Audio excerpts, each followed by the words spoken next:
Dhe ka që të zhjithë kjo problem. Pra, nuk e kanë pas halën. Kur seansa jo konstituse, ata nuk e kanë pas halën e kësaj pune. Shtu me vepro, shumë egoist, po edhe politikisht me shkoj veç për Prishtinë. Gjilanën e tretë pa buxhet.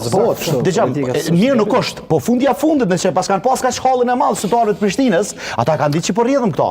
Ata kanë ditë sakt. Besoj subitet politike kanë pas kështu qëndrim parimor kur kanë thonë s'po shkojmë sepse kanë marrë përgjegjësinë vet. Po pikërisht politike, më shumë se sa përgjegjësi politike që merr në raport me elektoratin tash s'ki çka më shumë. Fidan po kujt na pia hedh fojin. Po tash thashun. Kujt na pia hedh fojin. Janë dy mekanizma këtu. Ha, le të hedh fojin një njeri që s'ka mundë më qeveri. Dy mekanizme, ki dy palë që po hedhin fojin e tjetrës edhe mbetet me pas se kujt më shumë. Thashun që nuk është bardhëzi, për ata mos mëron me shit. Më e madh vjen pikërisht për njerëzve më 28 dhjetor kur votojnë pra qytetarët tregojnë se kush ka faj.